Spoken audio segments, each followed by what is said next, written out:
Hey everyone, it's Erin with Counter Read, joined by Brandon, also of Counter Read, and it is another double football volleyball week. So if you're looking at my background and wondering where I am, I'm currently in a kind of corner of the Devaney Center right now. Got over here early enough to be able to see the end of football, watching it on my own, watching on my computer, but then also be able to be here for volleyball, Nebraska versus Rutgers. But let's talk football. Brandon, like I said, you're here to join me. How are you, first and foremost?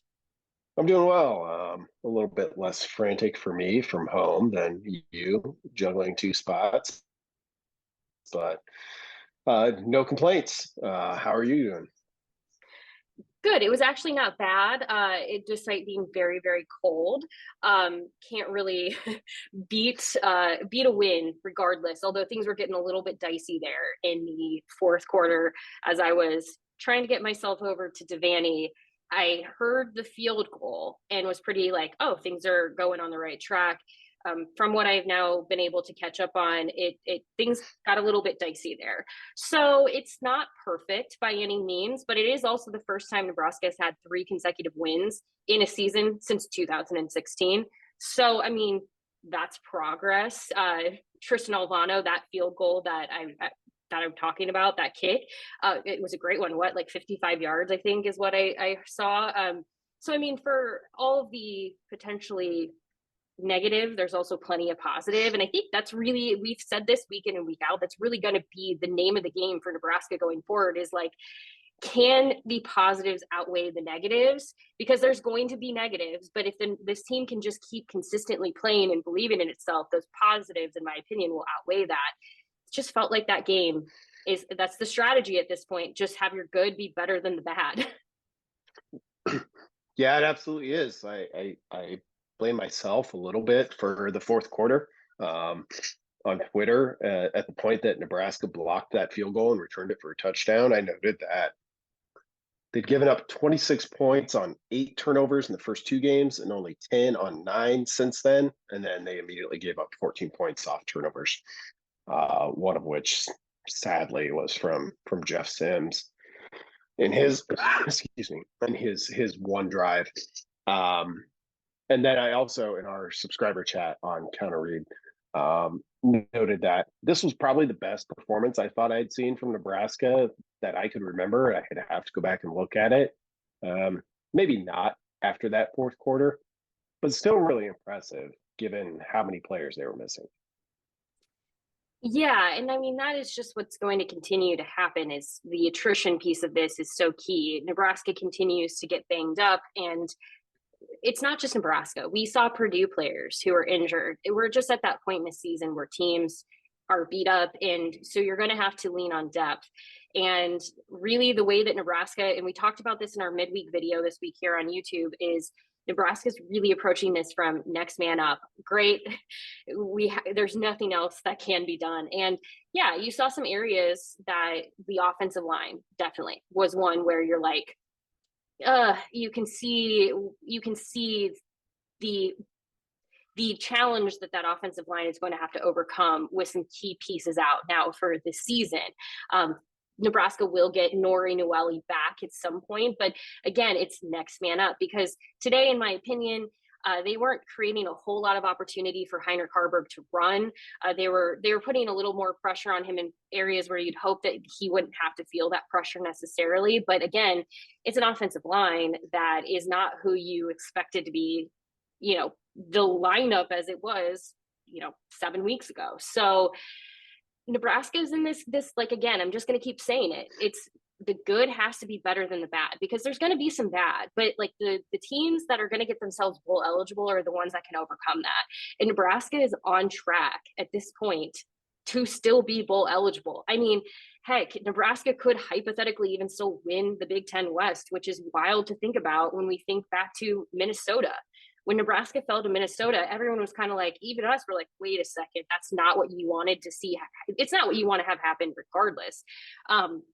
But that it probably was premature at that point to say things were over for Nebraska. I don't think anyone was, but I think it's definitely now a much, I think Matt Rule is kind of showing the proof of concept, if you will, at this point. It's not perfect, but he has said, he has said it doesn't matter. Like, for instance, Nebraska tends to start slow, but stop looking at the scoreboard and worrying about it. Just go out and play the game that you know to. And so far, he's got his teams doing that.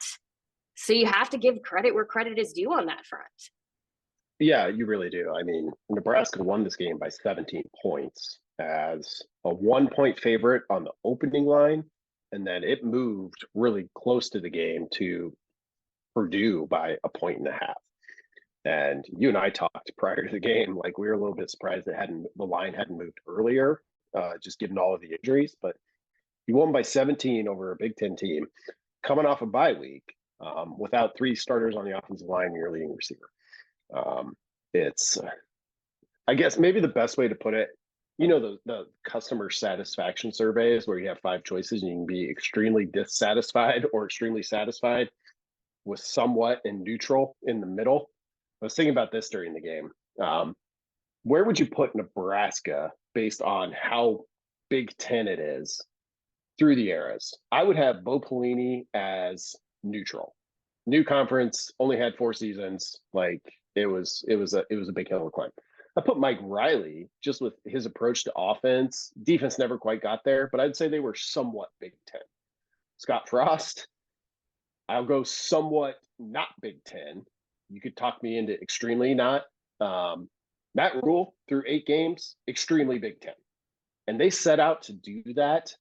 And they said they were going to do that. And that's where they're at right now.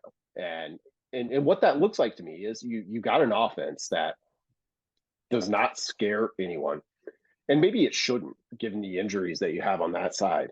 But you got a defense that just comes out there and answers the call time and time again. And it looks like that sort of team. And here's the crazy thing I was thinking about towards the end of the game. Like, for all of Nebraska's defensive kind of stats to this point, I don't know right now. I'd have to go back and look through the conference, and I probably will this upcoming week. I don't know if they have a surefire first team All Big Ten player on that. Like, it'll be, it'll come down to stats a little bit. It'll come down to how Nebraska finishes. But there's not somebody there where you're just like, oh yeah, and Ndamukong Suh, obviously he's first team All Big 12. Like, they don't have that. It's team defense. Like, this is they're MacGyvering this a little bit, for lack of a better term. They absolutely are. Also, if the Zoom camera switched to me at the point where I kicked a metal like thing that I'm standing next to, I apologize to anyone who saw my facial expression. It was very loud.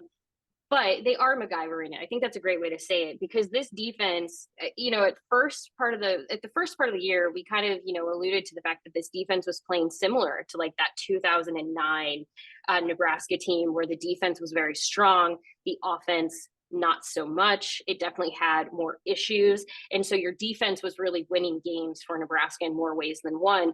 The defense is definitely keeping Nebraska in these games. It's making the offense that, the reality check is you have 5 fumbles, you lost 4 of them. There's a lot that has to be addressed. And Matt Rule knows that, when you're looking at, when you're just looking at the fumbles to begin with, like, not great, because that just sets your defense up for a not great position. They've just gotten you on the field, you fumble the ball, and now they're having to pick up that slack.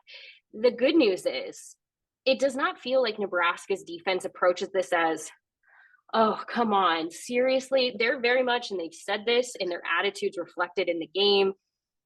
Okay, that is what it is. We have to go back in and we have to pick up our offense. Like, we are one team, and it's not offense versus defense. Like, we are all together. So if something happens on the offense, it's our job to go in there and to make sure they get the ball back. And so I think that is an attitude that I've been really impressed by, is that it is not a like, oh, come on, unbelievable. It's very much, okay, that is what it is now.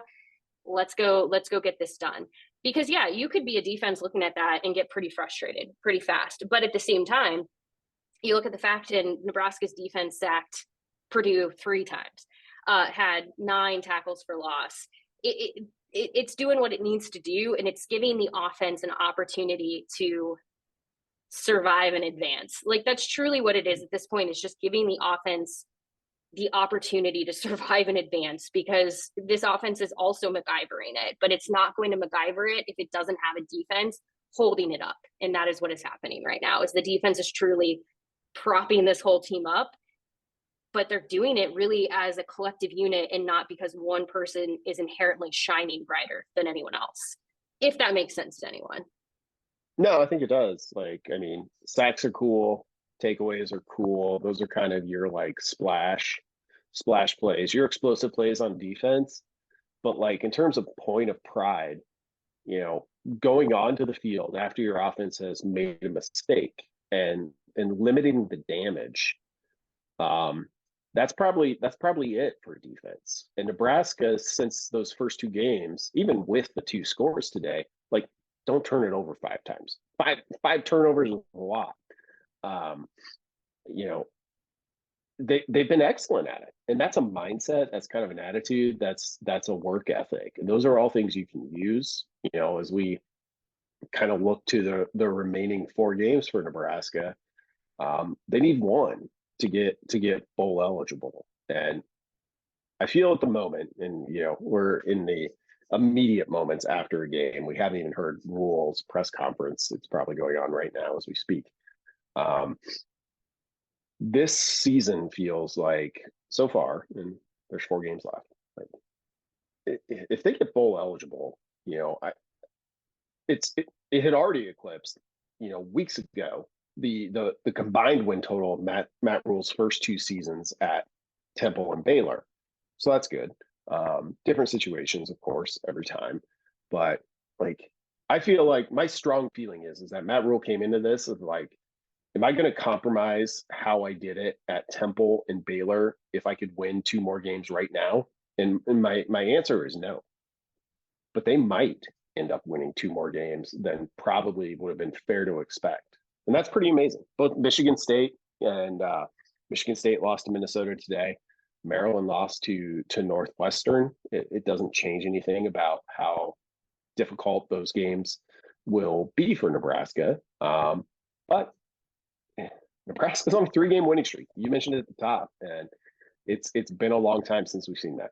As we wrap this up, because we don't want to take too much of your time, I have these 2 moments that I want to point to. One that happened during the game against Purdue and one from previous weeks. And we'll start with the previous. It's that Trev Alberts and Matt Rule have both been very clear that they want to build a foundation, and they're not willing to compromise to build that foundation. And so to your point, I think he's not going to change the way he's doing things to get those 2 more wins. He wants to ensure there's a foundation in place, so that way when we're looking at 2024 and beyond, it's not a restart. It's not a, okay, what does this look like now? He wants you to know what you're getting from Nebraska, and that starts by building a foundation today.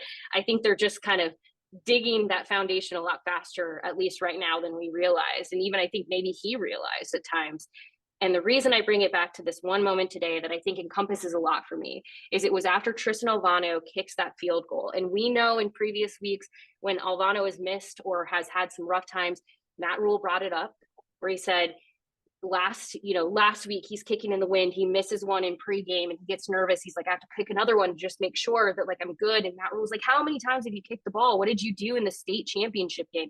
You're fine. Like, just go kick the ball.